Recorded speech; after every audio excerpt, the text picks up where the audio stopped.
स्वागत है आपका हमारी इस वीडियो में। और आज हम डिस्कस करने वाले हैं क्वेश्चंस को जो कि चाइल्ड डेवलपमेंट पेडागोजी के हैं। कोई भी टेट हो, यानी कि C TET, P TET, state का हो, सेंटर का हो, जो भी टीचिंग एग्जाम में क्वेश्चंस आते हैं आज उनको कवर करेंगे। और वीडियो पर नए हैं तो चैनल को सब्सक्राइब करना, लाइक करना और शेयर करना। मैं हूं जर्मन सर और आप देख रहे हैं लर्निंग बाय जर्मन सर। जैसे कि स्टार्ट करते हैं और हमारे पास हैं प्रीवियस ईयर क्वेश्चंस जिनको हम डिस्कस करने वाले हैं। सबसे पहले हमारा जो क्वेश्चन है वो ये है, which of the following seating arrangement should be used when demonstrating an experiment to the students. यानी कि छात्रों को किसी प्रयोग का प्रदर्शन करते समय कौन से बैठने की व्यवस्था जो है वो की जानी चाहिए। कौन सी ऐसी अवस्था है जिसे की जानी चाहिए, जैसे कि student sitting in a half circle in front of the teacher. यहाँ पे student sitting in row in classroom and the teacher place himself herself in front of the students. यानी कि कक्षा के विद्यार्थी पंक्तियों में बैठें और शिक्षक स्वयं को उनके सामने रखे। आपके सामने दो पिक्चर्स दिखा दी जाएंगी। इन दो पिक्चर्स में आप ध्यान से देखो कि जहाँ पर देखो बच्चे हाफ सर्कल में बैठे हैं, वहाँ पर सभी बच्चे ध्यान से स्टडी कर रहे हैं, टीचर को देख रहे हैं, सुन पा रहे हैं। लेकिन जहाँ पर बच्चे पंक्तियों में बैठे हैं वहाँ पर अगर आप नोट करोगे तो जो लास्ट में बैठे हुए बच्चे हैं वो उन्हें देखने में दिक्कत भी हो सकती है, लेकिन वो बताएंगे नहीं, क्योंकि आपको ये मालूम होगा जो बैक बेंचर्स होते हैं वो स्टडी में कम ही ध्यान देते हैं। तो ये जो है एक्टिव, और यहाँ पर एक चीज़ और है कि जहाँ पर बच्चा एक्टिव दिखाई देगा वही हमारा आंसर होगा। तो जहाँ पर एक्टिव है वही आंसर है, तो ओनली जो वन है वो हमारा आंसर हो जाता है। इसके साथ ही में दूसरा जो क्वेश्चन है वो, what are the challenges to implement inclusive education in India. भारत में समावेशी शिक्षा को लागू करने में क्या चुनौतियां हैं। अगर आपने ये टॉपिक पहली बार पढ़ा है तो कोई बात नहीं। इंक्लूसिव एजुकेशन जो होती है, समावेशी शिक्षा, ऐसे बच्चे होते हैं जो कि विकलांग होते हैं, उनको साधारण जो कि नॉर्मल बच्चे हैं उनके साथ स्टडी करने देना, इनसे कहते हैं समावेशी शिक्षा। उनके लिए अलग से स्कूल नहीं, जो नॉर्मल स्कूल है उसमें ही नॉर्मल बच्चों के साथ उसको स्टडी करवाना, इसे कहते हैं समावेशी शिक्षा। तो देखो, भारत में दिव्यांग पंक्तियों के लिए कोई नीति नहीं है, ये बात बिल्कुल गलत है। और समावेशी शिक्षा प्राप्त करने की राह लंबी और विविध है। यानी कि the road of achieve inclusive education is long and weird one. ये बात सही है कि बच्चे जो होते हैं जो कि विकलांग होते हैं उन्हें कितनी ही दिक्कतों का सामना करना पड़ता है जब वो स्कूल में होते हैं। तो यहाँ पर इसका जो आंसर है ओनली 2 हो जाता है। ये कुछ पिक्चर्स हैं जहाँ पर आपको ये मोटिवेट करती है कि हमें कभी हार नहीं माननी चाहिए। आप तो अच्छे हैं, लेकिन इन पिक्चर्स में इनको देखिए, ये गोल्ड मेडलिस्ट हैं, यानी कि इन्होंने मेडल लिया है। और देखो इनका जो मोटिवेशन है वो कितने हाई लेवल पर है। इनके जो लेग्स हैं वो काम नहीं करते, जो व्हील चेयर पर हैं, लेकिन फिर भी ये मेडल लेके आई हैं। और ये निशानेबाजी में देखो इनके पास आर्म्स नहीं है, फिर भी देखो बात होती है मोटिवेशन की। अपने अंदर मोटिवेशन को भरिएगा अगर आप एक टीचर बनना चाहते हैं तो। जैसे कि हम पहुंच चुके हैं तीसरे क्वेश्चन पर, और in the context of cognitive development in early childhood what is the theory of mind development. तो स्टेजेस जो हैं वो हर एक पड़ाव में आती रहेंगी। तो जो स्टेजेस हैं उनको आप अच्छे से रट लीजिएगा। मैं रटने की बात नहीं करता, लिख लीजिएगा। यानी कि प्रारंभिक बाल्यावस्था में संज्ञानात्मक विकास के संदर्भ में मन के विकास का सिद्धांत क्या है। यानी कि क्या है, क्या ये it reflect brain maturation and improvement in cognition. ये मस्तिष्क की परिपक्वता और संज्ञान के सुधार को दर्शाता है, ये भी बात सही है। Heredity and environmental influence play a large part in development. जो वंश है और वातावरण है, पर्यावरण कहते हैं जिसे, प्रभाव विकास में एक बड़ी भूमिका निभाते हैं। तो दोनों ही बातों में सच्चाई है, दोनों ही सही हैं, तो दोनों ही यहाँ पर सही हो जाते हैं। यानी कि यहाँ पर फोर्थ ऑप्शन है both A and 2। In the context, fourth question, in the context of pre operational thought what is the symbolic function. पूर्व संक्रात्मक विचार के संदर्भ में एक प्रतीकात्मक कार्य क्या है। देखो फिर से प्याजे की एक स्टेज आ गई है जो कि 4 स्टेजेस में से एक है। तो स्टेजेस जो हैं वो ज़रूरी हैं, चाहे वो साइकोलॉजिस्ट की हों, चाहे वो जो स्टेजेस हैं वो डेवलपमेंट की हों। पहला जो है हमारा ऑप्शन वो है एबिलिटी टू यूज सिंबल्स और मेंटल रिप्रेजेंटेशन, यानी कि पंक्तियों का मानसिक प्रतिरूपण का उपयोग करने की क्षमता, या फिर symbolic help children remember and think about them without having them physically present, यानी कि प्रतीक बच्चों को शारीरिक रूप से उपस्थित हुए बिना उन्हें याद रखने, उनके बारे में सोचने में मदद करते हैं। तो ये दोनों ही सही हैं। और इसके बाद हम चलते हैं हमारे 5वें यानी कि 5th क्वेश्चन पर, जो कि है व्हाट इज बर्थ ट्रोमा, यानी कि बर्थ ट्रोमा क्या है, जन्म आघात क्या है। क्या ये injury sustained with 15 days of birth है, या फिर ये 2 डेज ऑफ बर्थ है, या फिर टाइम ऑफ बर्थ है, या फिर 5 डेज ऑफ बर्थ है। तो इसका आंसर जो है वो सिंपल है, ये जन्म के समय लगी चोट को कहा जाता है। इसमें दिन की बात नहीं करते, ये आसान है, आपको इसे याद रखना है। व्हाट इज जेंडर कंसिस्टेंसी, यानी कि लिंग स्थिरता क्या है, स्थिरता। तो इसके भी 2 ऑप्शन हैं, जैसे कि child awareness about his her self, यानी कि सेक्स बीइंग सेम ऑलवेज, यानी कि बच्चे अपने लिंग के बारे में ये जागरूकता कि लिंग हमेशा एक समान रहता है ये, या फिर it is also called sex category consistency, यानी कि लिंग श्रेणी स्थिरता भी कहा जाता है। यानी कि यहाँ पर भी ये दोनों सही हैं कि बच्चा समझता है कि जो जेंडर है वो कपड़े की तरह नहीं है, उतार लिया और पहन लिया, ये चीज़ है कि लिंग जो है वो बदला नहीं जा सकता, जैसे लड़का लड़का है, लड़की लड़की है। तो ये सिंपल सी बात थी। Dash 7th question, dash is the reciprocal enduring tie between infant and care giver. ये जो क्वेश्चन है ये इंटेलिजेंस का है। देखो पैडागोजी होती है, इंटेलिजेंस होते हैं। पैडागोजी ये होती है जो कि आपकी बुक्स में, जो कि आपके नोट्स में, जैसे कि हमने आपको बताए हैं साइकोलॉजी में, जैसे कि साइकोलॉजिस्ट उनके उनकी थ्योरी होती है, उनके बारे में होता है। और इंटेलिजेंस की बात अगर ये करें तो वहाँ पर आपसे पूछे जाते हैं ऐसे क्वेश्चंस जो कि ये देखते हैं कि आपकी सोच क्या है, आप कैसे एक टीचर के माध्यम से सोच सकते हैं, कैसे हैंडल कर सकते हैं किसी चाइल्ड को। तो ये जो क्वेश्चन है, is the reciprocal enduring tie between infant and care giver, की शिशु और देखभालकर्ता के बीच पारस्परिक संबंध क्या होगा। तो वो अटैचमेंट होगा, अग्रीमेंट होगा। सबसे अच्छी बात है यहाँ पर एक ये भी होती है कि आप ट्रिक यूज़ कर सकते हैं जहाँ पर 3 ऑप्शन गलत होंगे, 1 सही होगा। तो आप सभी को पहले रीड कर लीजिएगा। सबसे पहला ही आपके लिए सही है क्योंकि लगाव, दोनों में लगाव होगा, माँ और बच्चे में लगाव होगा, ना कि वो अग्रीमेंट होगा, ना वो रिप्लेसमेंट होगी, ना वो जो है वो पनिशमेंट होगा। विच of the following is the benefit of friendship for children, यानी कि क्या हो सकता है बच्चे के लिए दोस्ती का निम्नलिखित में से कौन सा लाभ हो सकता है। First, children enjoy school more with friends, या फिर जैसे कि बच्चे दोस्तों के साथ स्कूल का आनंद लेते हैं, या फिर friendship is source of help and validation, self validation, मित्रता, सहायता और आत्म सहायतापन का एक स्रोत है। तो इसका जो आंसर है वो दोनों हैं। दोनों में ही देखो, चिल्ड्रन स्कूल में जाके एंजॉय करता है, फ्रेंड्स के साथ वो सेल्फ वैलिडेशन यानी कि सोर्स ऑफ हेल्प, ये दोनों ही सही हैं। ये भी एक इंटेलिजेंसी का क्वेश्चन है।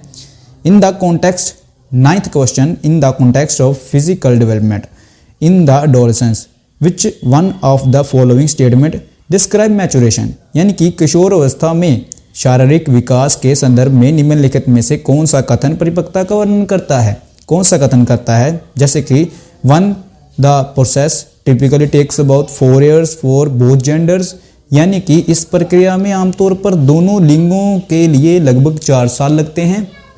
या फिर physical changes in both boys and girls during puberty include the adolescent growth, यानी कि यौवन के दौरान लड़कों और लड़कियों दोनों में ही होने वाले शारीरिक परिवर्तनों में किशोरों में वृद्धि फलस्वरूप शामिल है। यानी कि इसका जो आंसर है वो 2 है, क्योंकि जैसे कि हम बात करें जो लड़कियां होती हैं उनका डेवलपमेंट जो होता है वो लड़कों से पहले हो जाता है। तो यहाँ पर ये नहीं है कि 4 साल में दोनों का होता है, तो ये बात गलत है। 2 ओनली सही है यहाँ पर। 10th क्वेश्चन पर पहुँच चुके हैं। अगर आप वीडियो को स्किप नहीं करेंगे तो आप इतनी नॉलेज आप अब गेन कर लोगे कि आपको किसी और वीडियो देखने का मन नहीं करेगा। देखो आपका जो लेवल है वो भी आपको पता चल जाएगा आपका कितना लेवल है, क्योंकि सिर्फ 1 मंथ रह गया है। अगर आप कोई स्टेट का जैसे कि पी-टेट फिल कर रखे हो, यानी कि अगर आप सेंट्रल लेवल का सी-टेट भी, यूपी-टेट कोई सा भी एग्ज़ाम फिल कर रखे हो, तो आपके पास सिर्फ 1 मंथ है। 1 मंथ भी नहीं, उसमें से भी आपके 2 डेज जो चले गए हैं, अभी ये तीसरा दिन चल रहा है जो कि आपके लिए बहुत ज़्यादा ज़रूरी है। एक एक दिन आपके लिए इतना ज़रूरी है, ये आपका जो लाइफ है उसके ऊपर आपकी लाइफ डिपेंड करती है, ये डेज़ के ऊपर कि आप कैसे तैयारी करते हो। पेपर 1 और 2 देखो आपके पास पेपर दोनों है। पहली जो पेपर है उसे क्लियर करने के बाद ही आप सेकंड पेपर पर पहुंचोगे जो कि आपका जॉब का पेपर होगा। उसमें भी आपकी मेरिट होगी जहां पर आपके नंबर सबसे ज़्यादा होने चाहिए। ये नहीं है से पहला पेपर तो चलो हो गया, वो आप पास कर लोगे, वो पास करने के लिए होता है। सेकंड एग्ज़ाम है, अगर आपको जॉब चाहिए तो आपके नंबर 100 से ऊपर होने चाहिए। तो ज़्यादा बात नहीं करते, 10th क्वेश्चन था हमारा जो कि है अकॉर्डिंग टू पियाजे which of the following imitation pair is correctly, कौन सा पेयर जो है करेक्टली है। तो ये क्वेश्चन को हम ज़्यादा ऐसे रीड नहीं करते। इनविजिबल इमिटेशन और विजिबल इमिटेशन क्या होता है मैं ये बता देता हूँ। इनविजिबल इमिटेशन ये होता है जो बच्चा होता है इनविजिबल इमिटेशन की वो अपने वैसे बॉडी पार्ट जो कि इनविजिबल है नहीं देख सकता। तो क्या वो अपना माउथ देख सकता है? बिना किसी मिरर के नहीं देख सकता क्योंकि वो इनविजिबल है उसके लिए। विजिबल वो पार्ट्स हैं जो वो देख सकता है, जैसे कि मैं अपने हाथ को देख सकता हूँ लेकिन अपने मुंह को नहीं देख सकता। ये हाथ मेरे लिए विजिबल है लेकिन मुंह जो है मेरे लिए वो इनविजिबल है। तो ये चीज़ होती है, तो दोनों ही सही हैं। 11th question, in the context of psycho social development in childhood what is the positive influence of pair relations. Pair relation की यहाँ पर बात करते हैं। बाल्यावस्था में मनोसामाजिक विकास के संदर्भ में सहपाठी संबंधों का सकारात्मक प्रभाव क्या है। As the children being to move away for parental influence, the peer group opens up new perspectives and frees them to make independent judgment. जैसे जैसे बच्चे माता पिता के प्रभाव से दूर जाने लगते हैं, सहकर्मी समूह नए दृष्टिकोण खोलता है और उन्हें स्वतंत्र निर्णय लेने के लिए स्वतंत्र करता है। और जो सेकंड है वो ये है, tendency to reinforcement unfavourable attitudes toward a member of keratin reciprocal racial of ethnic groups, यानी कि कुछ नस्लीय और जातीय समूह किसी सदस्य के प्रति प्रतिकूल दृष्टिकोण से सुदृढ़, यानी कि उनकी जो है वो ऐसी सोच रखे कि वो हमसे नीचे लेवल के हैं। इसमें ओनली जो 1 है वो है कि बच्चे आगे जाके इंडिपेंडेंट हो जाते हैं। पहले जब बच्चे छोटे होते हैं तो माँ की यानी कि अपने पिता की उंगली जो है वो पकड़कर चलते हैं, धीरे धीरे वो अपने ऊपर डिपेंड होने लगते हैं, वो खुद से चलने लगते हैं, भागने लगते हैं। तो नेक्स्ट 12th क्वेश्चन है हमारा, इन द कॉन्टेक्स्ट, जैसे कि अगर आप नए हो, अगर आप पहली बार वीडियो पर आए हो तो आप ये देख सकते हो कि हम यहाँ पर एक क्वेश्चन को रीड कर रहे हैं, उसके साथ में ही जो क्वेश्चन का आंसर है उसको भी डिटेल में बता रहे हैं। ये नहीं है कि यहाँ पर सिर्फ क्वेश्चन रीड किया जाएगा, उसका आंसर जो है वो बता दिया जाएगा। ये चीज़ तो आप खुद से भी कर सकते हो, लेकिन हम यहाँ पर डिटेल बाय डिटेल एक चीज़ को क्लियर करेंगे और ये भी कि आपका जो क्वेश्चन है वो क्या होगा, उसके साथ में जो और भी क्वेश्चन हैं उनमें कौन कौन सी चीज़ें हैं और कौन सी नॉलेज आपको नई है जो आपके लिए ज़रूरी है। तो 12th question, in the context of classroom management what is the primary purpose of establishing clear rules of routines. कक्षा प्रबंधक के संदर्भ में स्पष्ट नियम और दिनचर्या उपस्थित करने का प्राथमिक उद्देश्य क्या है। दिनचर्या यानी कि जैसे कि यहाँ पर अब 4 ऑप्शंस आ गए हैं। पहला है to ensure that students are compliant and obedient, ये सुनिश्चित करना कि छात्र आज्ञाकारी है। To create a structured environment that supports consistent and effective teaching and learning, एक संरचित वातावरण बनाना जो कि प्रभावी शिक्षक और सीखने का समर्थन करता हो। To limit student freedom and creativity, यह छात्र की स्वतंत्रता है जो और रचनात्मकता को सीमित कर देना। To reduce the need for teacher intervention, यानी कि शिक्षक के हतोत्साहित, यानी कि ये चीज़ वो होती है कि टीचर किसी चीज़ में उनके साथ यानी कि इंटरवेंशन नहीं करेगा, हतोत्साहित नहीं करेगा, आवश्यकता कम कर देगा। यानी कि बच्चे कुछ भी कर रहे हैं, कोई प्रोजेक्ट बना रहे हैं, उसमें टीचर कोई भी उनका साथ नहीं देगा, कोई भी हेल्प नहीं करेगा, वो खुद से करेंगे जो करेंगे। तो यहाँ पर जो है वो सबसे अच्छा आंसर ये है कि टीचर एक ऐसा एनवायरनमेंट बनाए। अगर मैं वीडियो बना रहा हूँ तो एनवायरनमेंट, पीछे बैकग्राउंड ऐसा होना चाहिए कि आपको लगे स्टडी वाला एनवायरनमेंट, तो आप स्टडी करो, तो अच्छा एनवायरनमेंट होना चाहिए। तो ये टू जो दूसरा यानी कि सेकंड जो है वो हमारा आंसर हो जाता है। Which of the following is an example of formative assessment. अब ये फॉर्मेटिव असेसमेंट जो है, समेटिव असेसमेंट जो है डायग्नोस्टिक टेस्ट है, डायग्नोस्टिक जिसे कहते हैं, ये जो है ये समझने के लिए है, इसे समझना चाहिए क्योंकि ये कई बार आ चुके हैं। तो मैं आप बताना चाहता हूँ फॉर्मेटिव असेसमेंट जो है वो उसे हम एक्टिव में रखते हैं, एक्टिव की कैटेगरी में, जहाँ पर बच्चा एक्टिव होता है। देखो वो क्रिएटिविटी को दर्शाता है, जहाँ पर मल्टीपल चॉइस क्वेश्चंस होते हैं आपके पास। तो यहाँ पर ऐसा कौन सा जो क्वेश्चन जहाँ पर मल्टीपल चॉइस जैसा क्वेश्चन है, यहाँ पर थर्ड जो है वो a quiz give at the end of the lesson to understand, यानी कि गिग देना, अंडरस्टैंड करना, ये चीज़ जो है समझ का आंकलन करने के लिए पाठ के अंत में दी गई प्रश्नोत्तरी, ये सबसे अच्छा है जहाँ पर हम समझ सकते हैं कि फॉर्मेटिव असेसमेंट क्या होता है। उसके बाद अगर हम बात करें ब्लूम 14 यानी कि 14th क्वेश्चन जो है हमारा, in Bloom taxonomy which level of cognitive skills involve using information to solve problem create new idea. Bloom के वर्गीकरण में किस तरह के संज्ञानात्मक कौशल समस्याओं को हल करने के नए विचार बनाने के लिए जानकारी का उपयोग करना शामिल है। इसका जो आंसर है वो सिंपल है, रिमेंबरिंग, अंडरस्टैंडिंग, अप्लाइंग। पहले आप उसको करोगे, बनाओगे, फिर ही उसके ऊपर कुछ काम करोगे। तो सबसे जो आंसर है फोर्थ है, जहाँ पर क्रिएटिंग लिखा है, अप्लाइंग करना, अंडरस्टैंडिंग करना, रिमेंबरिंग करना। पहले आप उसको बनाओगे, फिर उसके बाद उस पर आप जो है वो चीज़ें करोगे। देखो ये जो आपके सामने एक पिक्चर भी दिख रही है, जहाँ पर रिमेंबर करना है, अंडरस्टैंड करना है, अप्लाई करना है, एनालाइज करना है। ये जो पिक्चर है इस जैसी पिक्चर भी आप निकाल सकते हो। आपको गूगल पर जाकर करना है ब्लूम टैक्सोनॉमी, नहीं तो आप वेट कीजिएगा, हमारी वीडियो भी आ जाएगी जहाँ पर हम अंडरस्टैंड यानी कि समझाएंगे कि ब्लूम टैक्सोनॉमी क्या होती है डिटेल में, कि आप दूसरी बार इसको रीड कभी मत करना।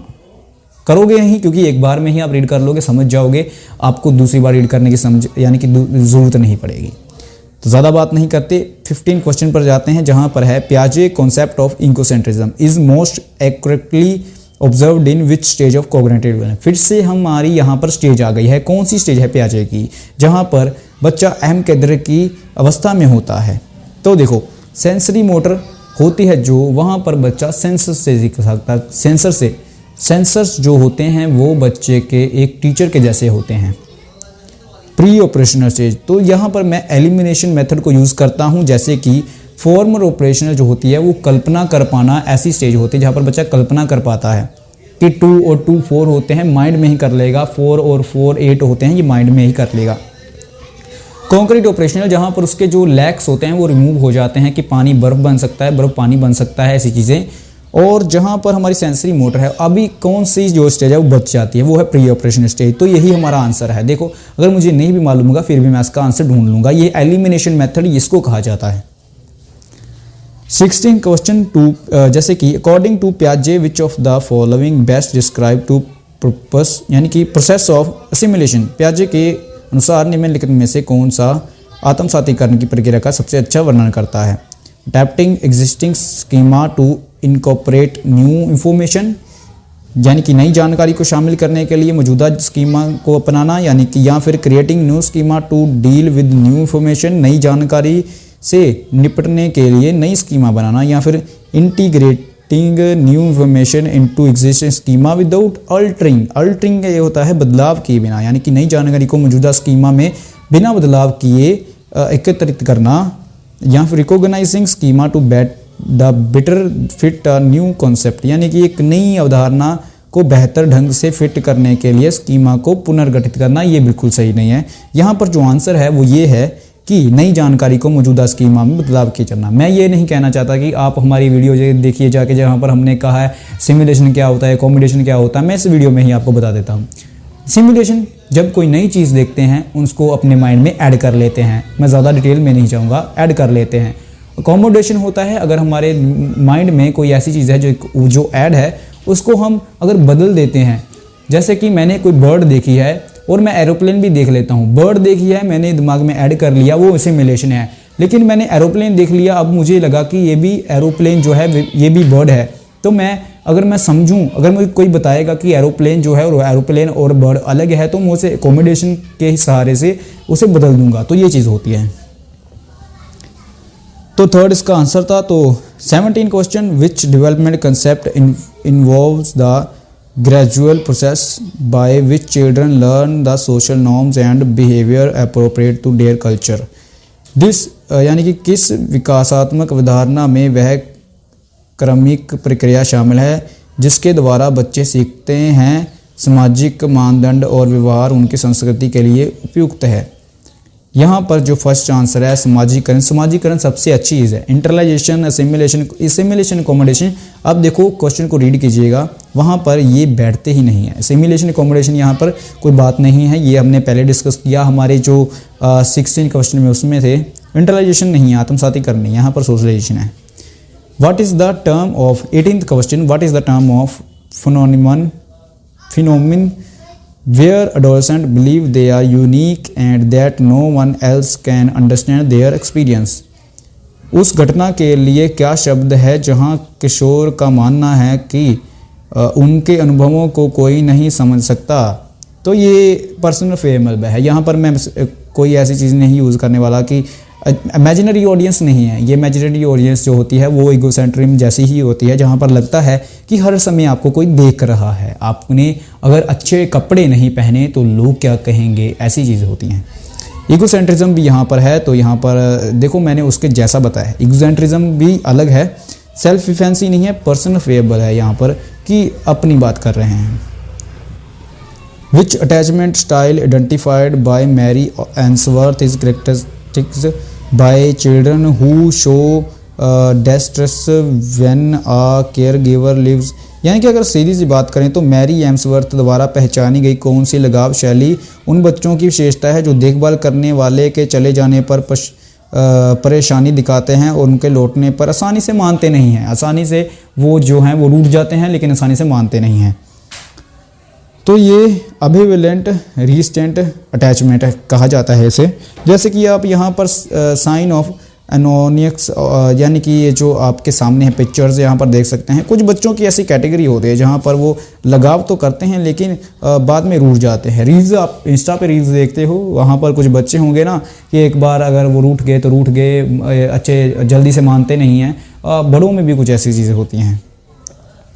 तो लास्ट क्वेश्चन जो हमारा लास्ट 20वां क्वेश्चन है वो है which term refer to ability to understand and share the feelings of another person and is crucial of social development. यानी कौन सा शब्द किसी अन्य व्यक्ति की भावनाओं को समझने के लिए, साझा करने के लिए क्षमता को संदर्भित करता है और सामाजिक विकास के लिए महत्वपूर्ण है। तो देखो यहाँ पर सबसे पहली बात है भावनाओं को समझना नहीं, यहाँ पर लिखा हुआ है साझा करना। साझा करना ये होता है कि सहानुभूति और एम्पैथी होती है। यहाँ पर ईगोसेंट्रिज्म नहीं आएगा। दूसरा जो क्वेश्चन है थर्ड वो भी नहीं आएगा। इम्पैथी और सिंपैथी, इनमें से ही आप उलझ जाओगे कि इम्पैथी होती है, मेरे ख्याल से सिंपैथी होती है। तो देखो इसका आंसर जो है वो हमारा है फर्स्ट, क्योंकि सिंपैथी सहानुभूति होती है कि हाँ आपके साथ बुरा हुआ, हमें इस पर दुख है। लेकिन जब आप इम्पैथी की बात करते हो तो इम्पैथी में क्या होता है कि आप उनको अपनी जगह पर रख के देखते हो, अपने आप को उनकी जगह पर रख के देखते हो, आप उनके दुख को समझते हो, उनको फील करते हो, ये चीज़ होती है। तो ये सबसे अच्छी बात होती है। तो ख़त्म होते हैं हमारे आज के यहाँ पर 20 क्वेश्चंस। तो बताना कमेंट में कि आपने कितना स्कोर किया है, आपकी तैयारी कितनी हुई है, क्योंकि देखो आपके पास सिर्फ 1 मंथ है जो कि आपके लिए इनफ है। देखो इनफ इसीलिए है कि अगर आपके पास नॉलेज है पहले से साइकोलॉजी की, अगर आपके पास नॉलेज नहीं है साइकोलॉजी की तो आपको ज़रूरत है आपकी जो बुक है चाइल्ड डेवलपमेंट पेडागोजी की, उसको रीड कर ले। कोई सी भी लैंग्वेज में है, हिंदी, इंग्लिश या फिर पंजाबी, कोई भी लैंग्वेज में है आप कर सकते हैं। तो अगर आपको नोट्स चाहिए तो हमारे टेलीग्राम चैनल को ज्वाइन कर लीजिएगा।